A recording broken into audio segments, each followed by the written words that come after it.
Welcome to another edition of Dissident Thinker, which goes out to members of Geopolitics and Empire, as well as subscribers on Rockfin and supporters on Local. Today, we're talking to Terry Wolfe, who has been previously on Geopolitics and Empire, and he's also joined me on my new venture over on TNT Radio. How are you doing, Terry? I'm doing good. Thank you for having me. All right. So here on Dissident Thinker, we are a little bit less restrained, and we get a little bit more weird and go beyond the Overton window. And so, but before we get there, let me just ask, as I usually do, Terry, what made you sort of a dissident thinker, or someone who thinks beyond the Overton window or outside the box? That basically happened when I was a teenager, listening to my older brothers.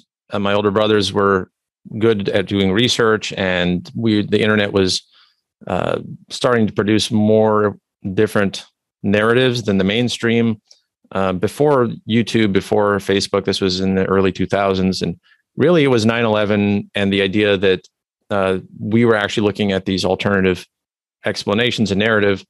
And myself, I would listen to what my brothers were finding and basically go along with that. And then over time, we, unlike a lot of these other people, had a deep interest in Christianity and the Bible and prophecy, and so that pushed you even more out of the alternative. You basically aren't welcomed if you're really into that. And so I feel like I became a real dissident at the point where I started to question even the alternative media.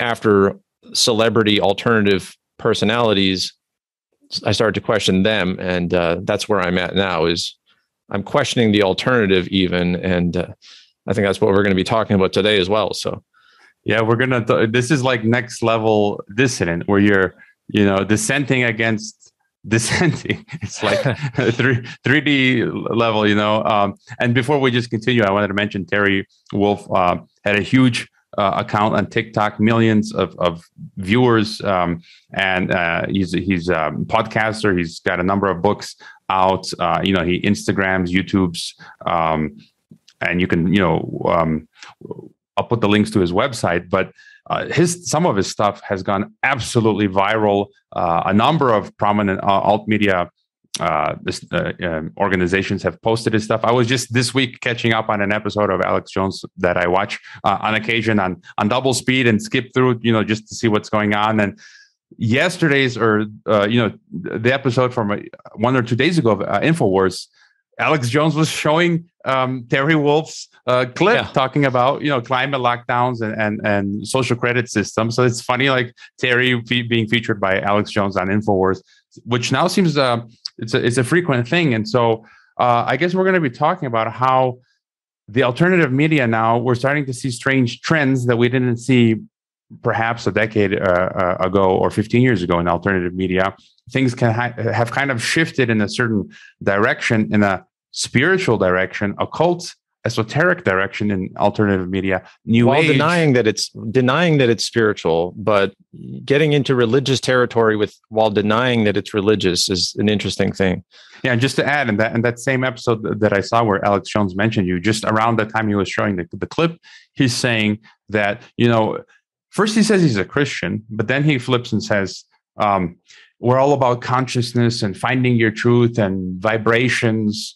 And then he says, this is not New Age. And it's like, that actually is New Age, and it's not Christian. So it's like all this mix. Don't say you're Christian if you're New Age.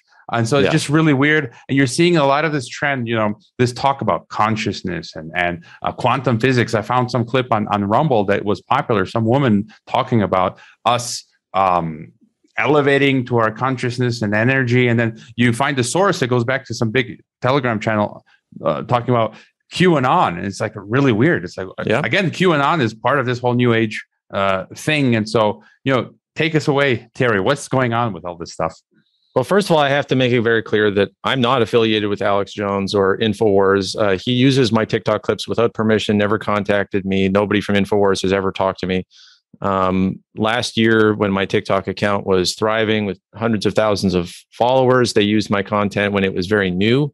Now I'm kind of surprised. I already got banned off of TikTok for talking about the Vatican being involved with the green movement and all the religious leaders getting together. Or at least that's the timing of when they decided to ban me for no reason. And now I've got another account. People want to look at that. It's Mr. Wolfpox, MrWolfPox. So Wolfpox was my previous name. Now it's Mr. Wolfpox, MR in front of it. If you want to find me on TikTok, I doubt that a lot of your listeners are using TikTok, but in case you are, it's interesting. And so what I'm finding is that, and this book, the most recent book that I wrote, I'm noticing that all of these different alternative media personalities are converging at a certain point without admitting it, without talking about it, just talking in terms of scientific discoveries and personal revelations, near-death experiences or drug trips or whatever it is, whatever their way is that they discover it, they're pushing an agenda that is New Age. And like you said, they just straight up say it's not New Age. Well, why is it not New Age? Just because science is now validating it, or so-called science is now validating it. And so the connection for me, the biggest connection, and I'll just, spoil one of the key things in my book that I propose there, because it's a hypothesis. I'm trying to create a hypothesis that can account for why this is happening, is that there's been it really, if you want to go back, it goes back to the Nazis and their Black Sun projects, where they're trying to break apart reality and understand spirituality in a physical way. That the Nazis were into the occult. They had something called the Black Sun Unit, or whatever it was called. And then they all came over with Operation Paperclip. They infiltrate NASA and these different organizations, and they basically end up creating the counterculture of the 60s, the psychedelic movement, MK Ultra, all these things where they're trying to have telepathic communication. And why can twins communicate with each other over distance? Something about twins and clones, and all this idea that there's psychic connections between people. So they're occultists, and occult doesn't mean religious. It means hidden. It just means the hidden connections between everything. So it can be scientific, or it can be religious, or it can be both, where now we're seeing the materialist, rational, objective world being questioned with quantum physics. And that's exactly what you saw in that Rumble video, and what I'm seeing on TikTok all the time. And I saw an example just yesterday, somebody talking about how our collective consciousness can affect reality and change things retroactively. You've probably heard of the Mandela Effect, and the idea that somewhere along the line, history has changed. And the reason why it's called the Mandela Effect is because Nelson Mandela, apparently everyone remembers him dying at some point, and there was this big funeral, and it was a very public thing. And then now it turns out he was still alive for decades afterwards. And so it's named after him, because we all remember something happening one way, and now it turns out it wasn't true. So we must have slipped into some timeline where our memories are, people can't accept that they just, are remembering a different black guy that died, and they're mixing them up. And so I hate the Mandela Effect. I hate this idea that we can rewrite history and blame timelines shifting and things, but it's catching on. It's part of this whole narrative. I make videos on TikTok questioning the official narrative and questioning the alternative. And these people are flooding into my comments and saying, oh yeah, that's just like the Mandela Effect. That's just like, Joe Rogan talked about how you could, if you're on ayahuasca, like the ancient shamans, then you can have these experiences that are like you're saying with the Bible. It's all the same thing. It's all truth is all the same. All religions are the same. All beliefs are the same. And science, of course, has to catch up with that and agree with that eventually. And so now you can have New Age beliefs being taught, and by a guy who calls himself a Christian, and it's all being merged with Christianity as one holistic world religion. And that's very scary to me, because who's going to lead that? Right now, it feels like these alternative media people are leading it, but they're denying what they're doing. And you can see high level attempts to influence this with, like I said, the video I got banned for, the Pope and all these world religious leaders tying into the green movement, which is tied into the idea of Mother Earth, which is a very new age concept. The idea that the earth is our mother and we have to protect it and worship it and, sacrifice our well-being for the good of the world and stuff. It's tied into depopulation, I think, the idea that maybe we have too many people and it's bad for the planet. And so ironically, you have Alex Jones sitting in the same camp as Bill Gates and Klaus Schwab and all of these people who are talking about the Great Reset. And really, Alex Jones is promoting the Great Awakening, the big elevation of consciousness, where we find a higher vibration and we become godlike. And that's a new age belief. These guys are new age, and they're not. Either they're lying about it and they're trying to hide where they're coming from, or they are somehow tricked themselves into thinking they're just at the cutting edge of science when they're really getting into the occult.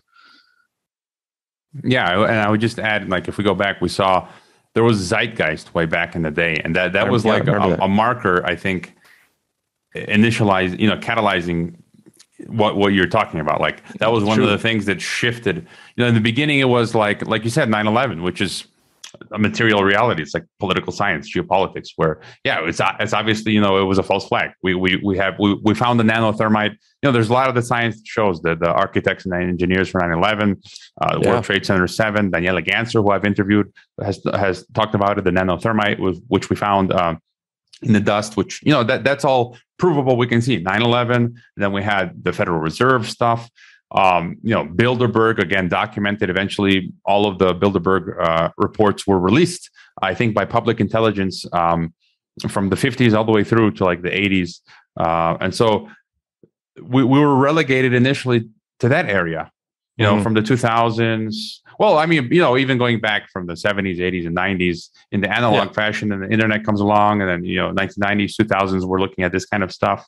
And then, the WikiLeaks and the war, collateral damage video and all of this stuff relegated to this political science, secret society type space.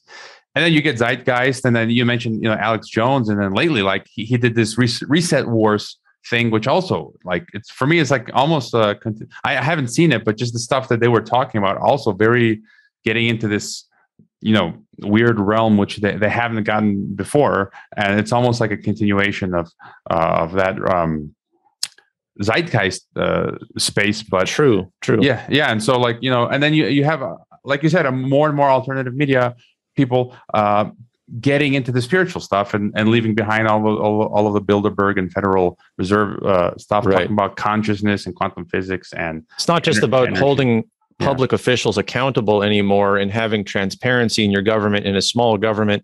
The libertarian Ron Paul sort of, that's what I liked about Alex Jones when I used to listen to him all the time, is that he had sort of this constitutional small government thinking, and it was just, let's just fix the actual problems. And then I think what happened over time is that as he got more and more demonized by the media, the mainstream support that he had sort of abandoned him. And the only people who are really left to support him really financially, and now he's just selling products, he doesn't even really have advertisers and stuff, is the evangelical Christians and Christians who are supporting him. So he can't piss off his fans who are Christians, who are actually giving him the money. So he has to pander to them, and he has to keep up the idea that he's a Christian first and foremost, but then he has to integrate and massage in these Christian messages. And I feel like Trump was basically the same way. He's not really a Christian, but all of his support was coming from evangelicals because they're willing to actually, defy the whole system and go against all the narratives and be conspiracy theorists and stand up for what they believe in. So Trump ends up pandering to Christians just as a matter of demographics. And that's why I want to tell Christians, to be very careful who they're trusting and believing in, because, when people start talking about their pineal gland and they start talking about how we can have out of body experiences and, near death experiences and all these things, it's like, I don't deny that people can have spiritual experiences with drugs, with near-death experiences, dreams, these things. Some of that is in the Bible. People get killed basically, and Jesus comes back to life. And some of the disciples, Paul got stoned, and then he came back and he told them what they saw on the other side, or rather, he said he wasn't allowed to talk about what was on the other side. And so this is the thing: it validates some of our beliefs, and so people want to accept it. Oh, good. Now Alex Jones is talking about spiritual things finally, and he's a Christian. So they're celebrating almost that he's getting into the religious side, but he's mixing it with New Age beliefs, dangerous beliefs, and not being critical about that, which is sort of a really tragic thing to me, that in our culture, in our pop culture, science fiction has trained us in giving us the language to discuss tyranny and surveillance states and social credit scores and the Matrix and Minority Report and all these things. They show us a horrifying future and they warn us about it. But where is that for the New Age stuff? Where is that for crystals and vibrations and out of body experiences and drug use and stuff? That's all kept on the fringes, and it therefore is more legitimate and surprising when people discover it. And so we don't have the language to warn people about it. It just seems kind of jokey if somebody's talking about healing crystals and frequencies and vibrations and stuff. At least for me, it just feels like you can easily dismiss that. But the way they're setting it up, it could become sort of this wave where no one acknowledges that it's New Age. No one acknowledges that it's old mysticism and occultism. It's just now, Joe Rogan and Jordan Peterson and all these guys that we respect, they're now talking about if we do DMT, we can have a religious epiphany and shed our ego and get in touch with our Jungian shadow self and all these like psychological terms that they'll use. And it all leads back to New Age. So many different paths leading to the same narrative at the heart of it. And once you point it out, you start seeing it all over the place, but nobody's talking about it yet. Yeah, this is what I'm starting to see it, because like I said, I've studied the esoteric, the occult, and it's like I can pick up on this everywhere. And where do you see things going? I mean, like, in general, politically, with the whole New World Order, I think we may have talked about before, we may see like this apparent overthrow of the New World Order, and then people will celebrate like, oh yeah, we're winning. But when in fact, this new system that comes into play is actually the real evil New World Order, but it just doesn't seem like it. Yeah. So what I think is that there needs the New World Order people have been trained to fear. The centralized one world technocracy managed in a digital form and having the internet. I know I've at the really, really high level where ex-Illuminati members will come out and tell you, like Leo Zagami, he's on InfoWars all the time. And, he exposes the Jesuits and the Catholic side of things too, but he claims to be an ex-Illuminati, and he's got a book where he talks about cyber Satan and this whole idea that the Antichrist is really, once they activate the neural network that we're all going to be nanomachine connected into and stuff. I think all of that is a red herring, a false narrative to scare us about the technological side, which if you understand technology, yes, they might have top secret, stuff that blows our minds way beyond anything we can imagine right now. I don't believe in that. I believe that we've hit the point of diminishing returns. We've basically hit the limits of technology. And so they have to just hype up this bogeyman of the cyber Satan thing so that once it collapses, we all celebrate and embrace this dark age of no internet, no communication, no international supply chains except for the elite. They can maintain as much as they want. And that's when you get into like really old-fashioned medieval cult power struggles, inquisitions, crusades. You could get holy wars going on, all these types of things. And that could somewhere in that transition period, the collapse, the post-apocalyptic, is where you have these scenarios. People talk about Waterworld and Mad Max and these different visions of the future where everything is. Postman, I think it was the Kevin Costner. It was a good film too. Yeah, I saw that one. And so people are trying to imagine what it would be like. And that's the time when these cults, these religious leaders can come in now with technology on their side. They can still have satellites. They can still have, whatever they want, monitoring systems and all these things. But we're going to be stuck in the dark ages, and they can become much more influential and guide our spiritual beliefs by sending us quote unquote prophets and stuff that, the next generation, it won't be us, it'll be the next generation that is into Mother Earth worship. They're into superstition and all of these cults. And we're supposed to be the ones destroying the system that they've set up. We're supposed to participate. They're trying to recruit everybody into that counter movement, the counter institutional movement, demonize it as much as possible, make the mainstream media seem as completely non-credible, all the institutions, get them as corrupt as possible, so that there's no way to fix the system. We can't have a reformation. We need to have a revolution.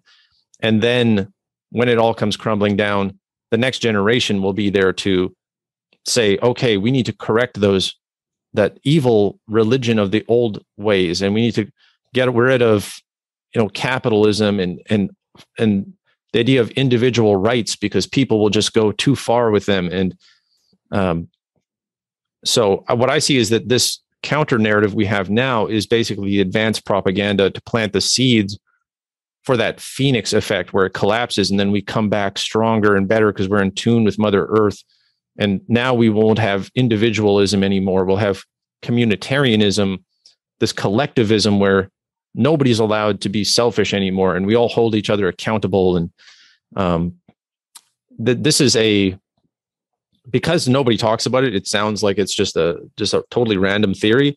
But if you look at where these people, what they don't criticize and what they promote is this post-apocalyptic survivalist mindset where it's a good thing now. We're looking forward to it.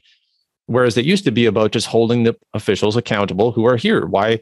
Let's fire this guy. Let's get rid of these officials who are corrupt and maintain a good system and go back to the Constitution, go back to the original things. That's not the narrative anymore. Now the narrative is a new world that happens after the collapse, and we're just embracing the collapse. And I just wanted to go back to what you're saying. And looking at this from a scientific perspective, this idea that this whole metaverse thing, whatever you want to call it, the Great Reset metaverse, technocratic digital control system, it may be a fantasy, as you say, because some of the people that I've talked to, actually, I'm Steve St. Angelo, who I'm talking to hopefully on Monday, actually. He's said that won't be possible, the Great Reset, because we don't have the energy. I just spoke this week to Gail Tverberg,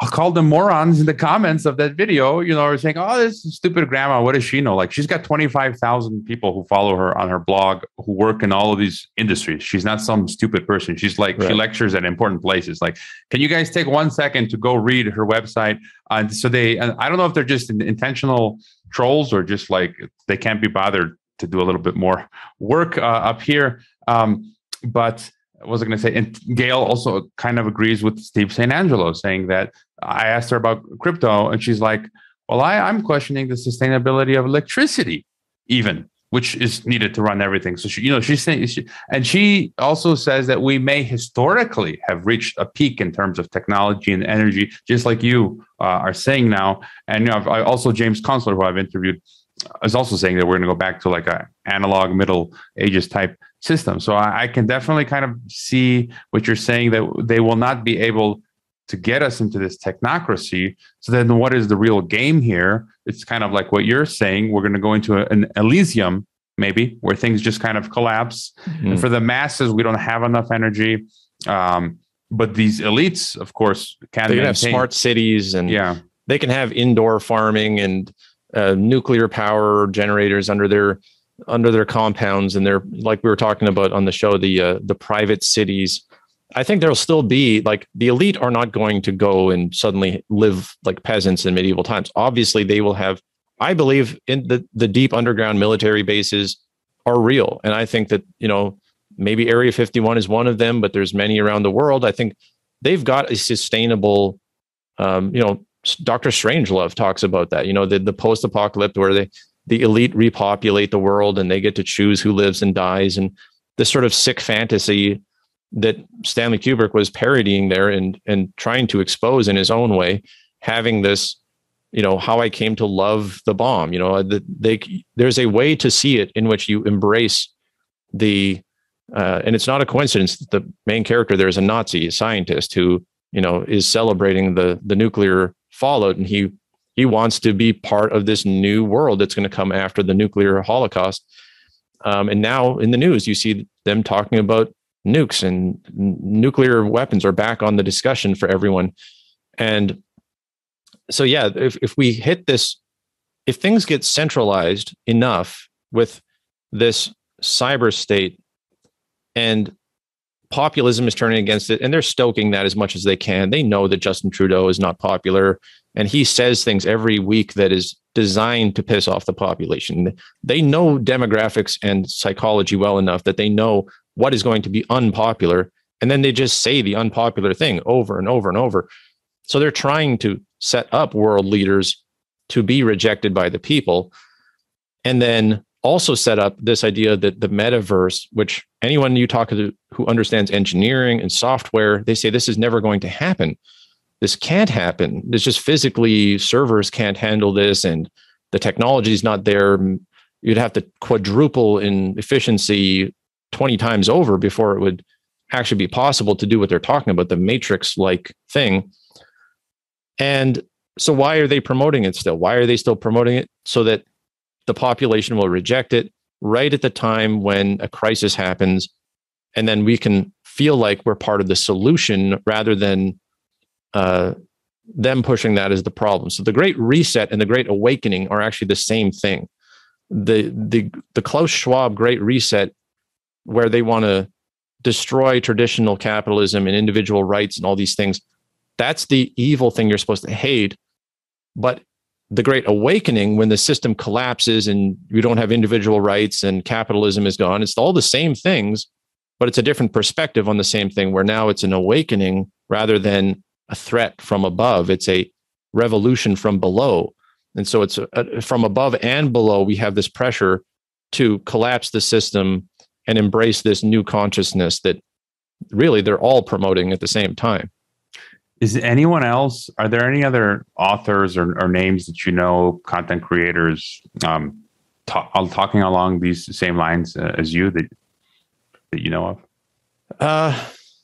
No. What I see is even the people that I respect and I listen to, they'll either talk about how the problems in the system, we need to fix it and go back to the constitutional, like we can go back to the old normal, or they're talking about the post-collapse, and they're talking about how, those who are smart and they've prepped now and they have their little family farm or whatever, they can get ahead of this and beat the system. And their solutions are one or the other. And they don't seem to realize that these are two sides of the same coin working in conjunction. It's a Hegelian dialectic to get the left and the right both pushing it from their own angles, and from the elites and these truth speakers from below. I don't know of anyone else that really talks about that. I get pushback all the time on my TikTok from people who like my videos. They like that I expose the things that are happening. But then when I basically tell them Jordan Peterson and David Icke and Jordan Maxwell and all these guys are kind of on the same page as Bill Gates, and they're not rooting for the depopulation, but they want that new age, basically that new paradigm, and they just don't seem to realize what they're asking for. They don't like it when I say that, so I feel like nobody's prepared for that conversation right now. Let's get a little weird, I guess, for people who are not Christians. But okay, so everything. Let's say things go the way that maybe you've been discussing, and the Great Reset happens. Everything collapses. We're kind of in this medieval well, people are saying neo-feudal, techno-feudal Mad Max system. Then what happened? Where is that scenario then from the book of Revelation say, where there's this global totalitarian government and this you can't buy or sell system? Because right now it seems like we are moving into this global government with this digital passport, which is like the you can't buy or sell mark. Yeah. But if this fails technologically, then in this thing that you're painting, how would that fit in?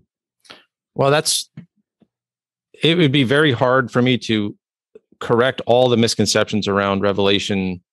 That, like, even the Mark of the Beast thing is so much more, I think it's so much more involved than a simple system where you can't buy or sell if you don't have a microchip in your hand or something like that, which is this narrative I grew up with. I grew up in the church, and I was told there's going to be an antichrist. He's going to have they talked about barcodes at the time because microchips weren't realistic at the time, but barcodes they were saying, and then you can't buy or sell unless you have that. In reality, I think the where we're at in prophetic terms is Revelation is set up to have 7 seals that are broken, and the first 4 of those are these 4 riders, and people call them the 4 horsemen of the apocalypse. That's not actually a term in the Bible, and I think we're at the 4th rider, and they come out like one at a time every couple hundred years, and it's all tied in with the beast system. The beast system is, I believe, the Roman Empire evolving over time from the original Roman Empire, the pagan Roman Empire, to the Catholic Roman Empire, from the Catholic Roman Empire to the Jesuit, humanist, intellectual, banking world order, essentially is what it comes down to. The secular humanist Renaissance period where the Jesuits end up running the banking system and the intellectual side of it, the schooling side of it that we're in now. We're at the end phase of that. And that's the Black Rider. And then the 4th rider is what I think is emerging right now, which is the Green Rider. The 4th rider is green.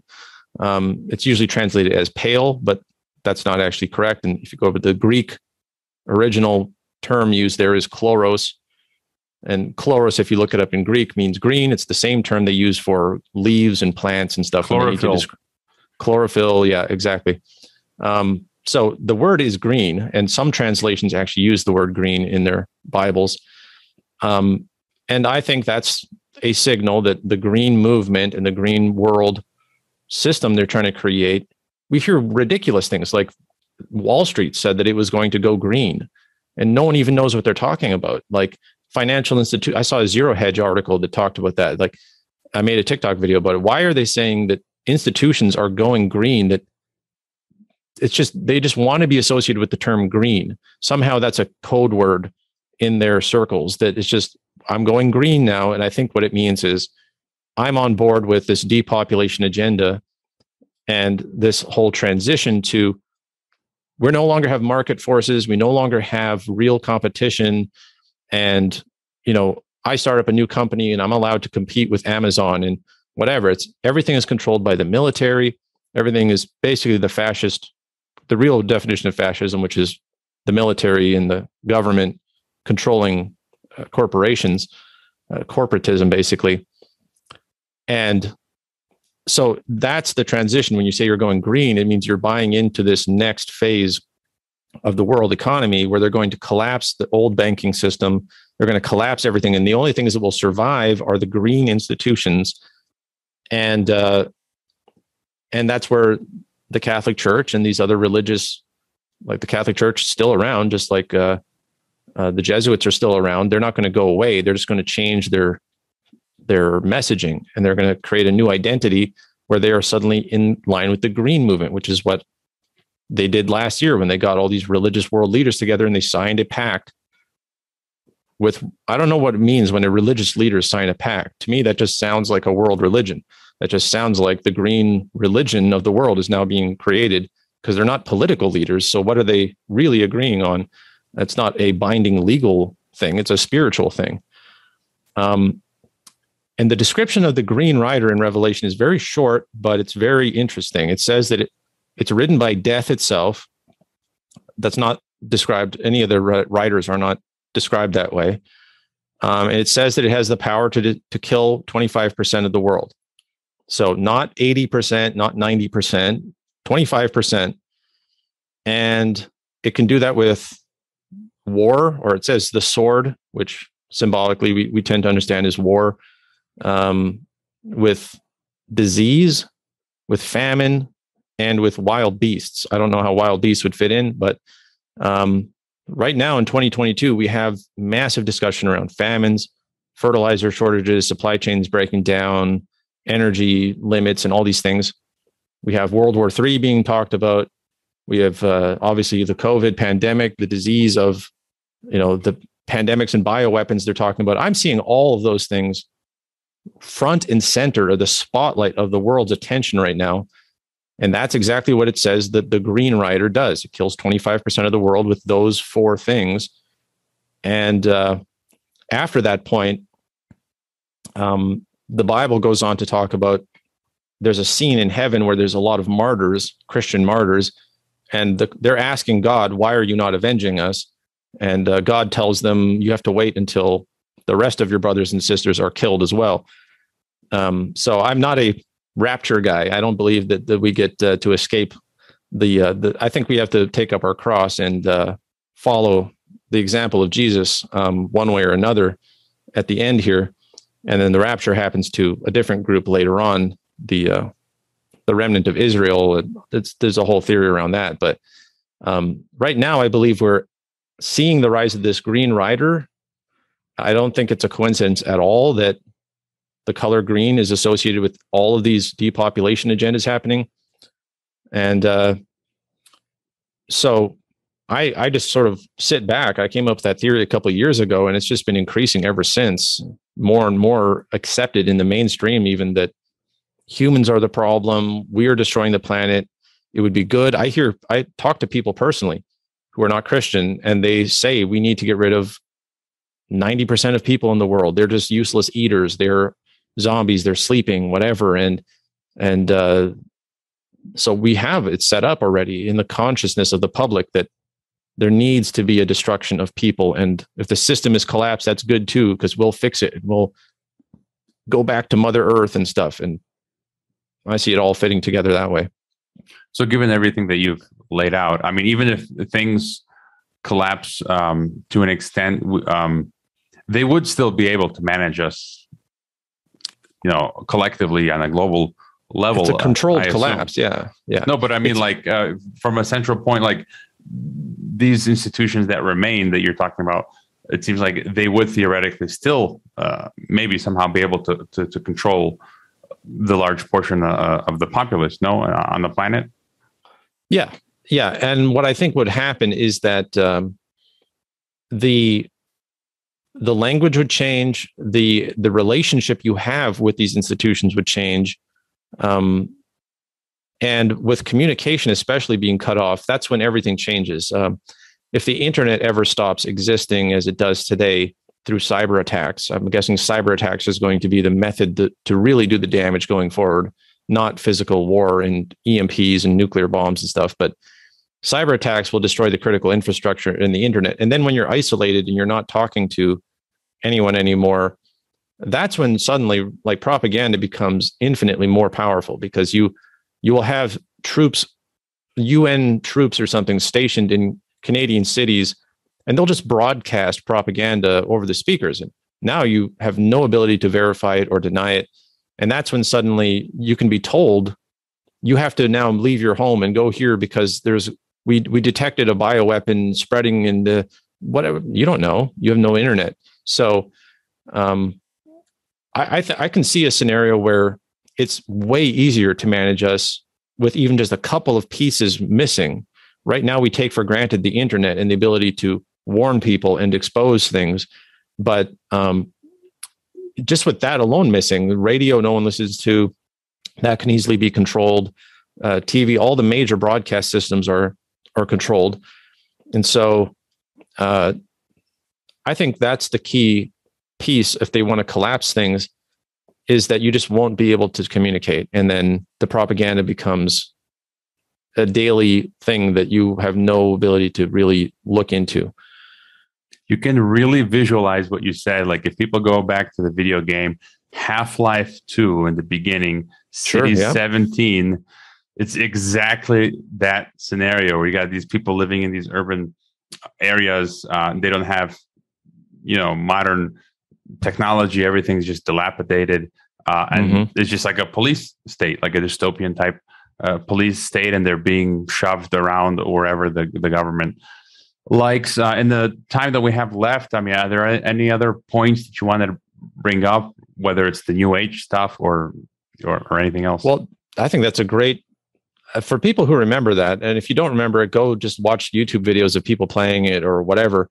Half-Life 2, I think, is much like The Matrix and these other science fiction things. It was written by people who had some insight into this conspiracy ahead of time. I don't think it's a coincidence. I don't think it's people just guessing at things. I think Deus Ex is another video game that was extremely insightful before 9/11, talking about the role of the UN and attack. In that case, it was a terrorist attack on the Statue of Liberty. It wasn't the 9/11 towers, but it was the same idea.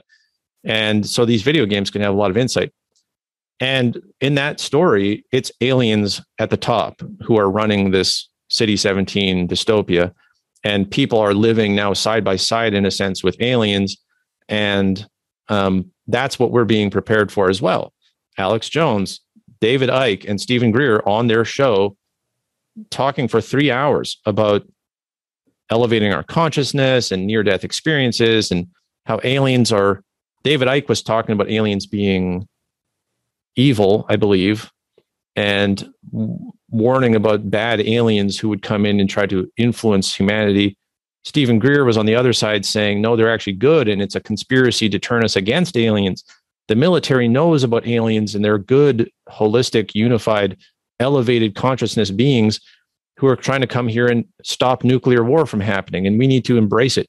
And he sells an app where it teaches you how to meditate in order to get in contact with aliens.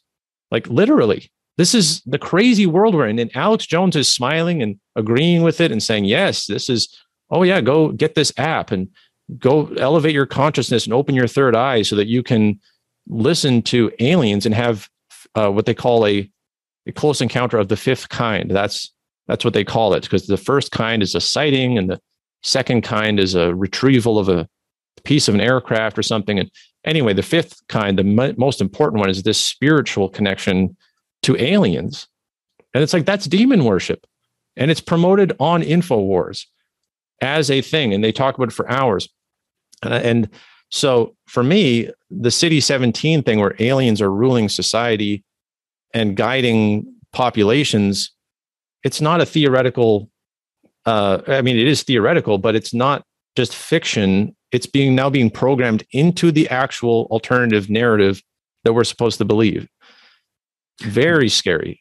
Do you think we'd see something like aliens actually, or that they would somehow, how would you say, manufacture something like that?